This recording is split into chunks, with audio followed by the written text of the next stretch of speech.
અડદિયા, ખજૂર પાક, ગુંદ પાક, આદુ પાક, સાથે જ કાટલું અને ચીકી, ખૂબ બધી સિંગની ચીકી, તલની ચીકી, દાળિયાની ચીકી. હા, મને ખબર છે તમારા મોઢામાં પાણી આવી ગયું અને તમે વિચારતા હશો કે હું આટલા બધા નામ કેમ લઈ રહી છું. તો તેની પાછળનું કારણ એ છે કે શિયાળાની અંદર લગભગ દરેકના ઘરમાં આ બધી વસ્તુ ખવાતી હોય છે.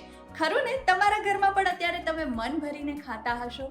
ત્યારે આજે મારે તેની જ વાત કરવી છે કે શિયાળામાં આપણા ઘરમાં બનતી અથવા બહારથી લઈને પણ આપણે ખાતા આ તમામ વસ્તુઓ કેટલી ખાવી જોઈએ અને કેમ શિયાળામાં જ આ બધા ઓસડિયા, આ બધા વસાણા ખાવામાં આવે છે, તેના શું ફાયદા છે અને સાથે શું નુકસાન છે. ચાલો તો સમય વગાડ્યા વગર શરૂ કરીએ. સૌથી પહેલા હું તમને ફાયદા કહી દઉં. શિયાળાની અંદર ઠંડી ખૂબ વધારે પ્રમાણમાં હોય છે, એટલે થાય છે એવું કે આપણા શરીરને ગરમાવાની જરૂર હોય છે, કારણ કે શરીરના તમામ ઓર્ગન સારી રીતે કામ કરે તેના માટે શરીરમાં ગરમી હોવી ખૂબ જરૂરી છે. ત્યારે અડદિયા એટલે કે અડદના લોટમાંથી બનાવવામાં આવે છે. એની અંદર ગોળ વપરાય છે, ડ્રાય ફ્રૂટ્સનો ઉપયોગ થાય છે, ઘીનો ઉપયોગ થાય છે, સૂંઠનો પાવડર વાપરીએ છીએ.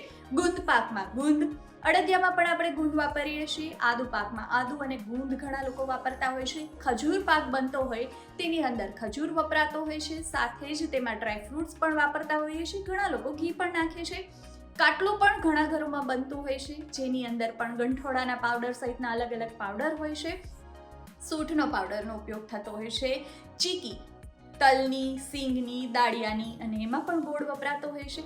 ટૂંકમાં આ તમામ જે વસ્તુઓ છે તેની પ્રકૃતિ ગરમ રહેલી છે.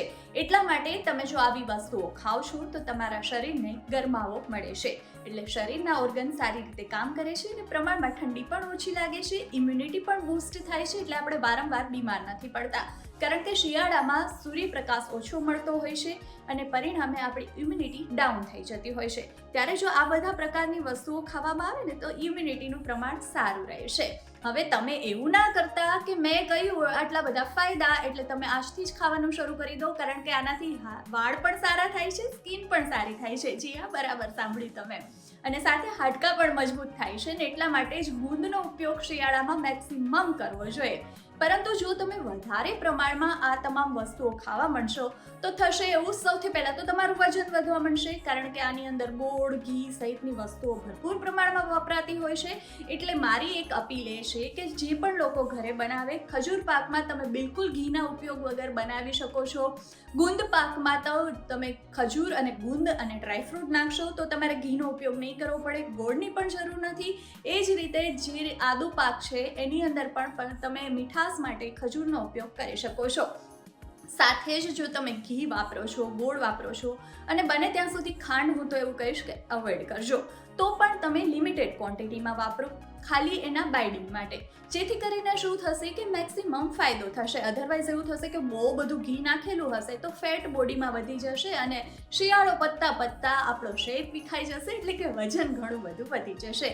બીજું કે ગરમ પ્રકૃતિની આ તમામ વસ્તુઓ હોવાથી ઘણા લોકોની બોડી હીટ પ્રકૃતિવાળી હોય છે ને એટલા માટે તેમને પિમ્પલ પણ થાય છે અને સાથે બીજી સમસ્યા પણ થઈ શકે છે. એટલે તમારે શિયાળાની અંદર શરીરને સ્વસ્થ રાખવા માટે, મજબૂત બનાવવા માટે આ બધી વસ્તુ ખાવાની જરૂર છે, પરંતુ લિમિટેડ ક્વોન્ટિટીમાં. ખૂબ બધું ખાવાનું નથી. દિવસનો તમે એક અડદિયો ખાઈ શકો છો, એકાદું ખજૂર પાક ખાઈ શકો છો, 1 થી 2 ચીકી ખાઈ શકો છો. અને જો આવી રીતે પોષણ કંટ્રોલ સાથે તમે ખાવાનું શરૂ કરી દેશો તો વજન પણ નહીં વધે અને સાથે જ તમને તમામ ફાયદા પણ મળશે. આ વિડીયો કેવો લાગ્યો તે જણાવવાનું ચૂકશો નહીં કોમેન્ટમાં. અને આજનો વિડીયો સારો લાગ્યો હોય ને, જે લોકો એવું કહેતા હોય કે શિયાળામાં મન ભરીને ખાઈ લેવાનું, જે અડદિયા અને બાકી બધી વસ્તુઓ બને ને ખાઈ લઈને તો આખું વર્ષ આપણે એકદમ મજબૂત રહે, અને એમ કરીને રોજના 250-500 ખાઈ જતા હોય ને, એની સાથે આ વિડીયો શેર કરવાનું ચૂકશો નહીં, જેથી તેમને પણ આ વિડીયો જોયા પછી પ્રોપર નોલેજ મળી જાય. ફરી મળીશ નવા વિડીયો સાથે. અત્યારે રજા આપશો. નમસ્કાર.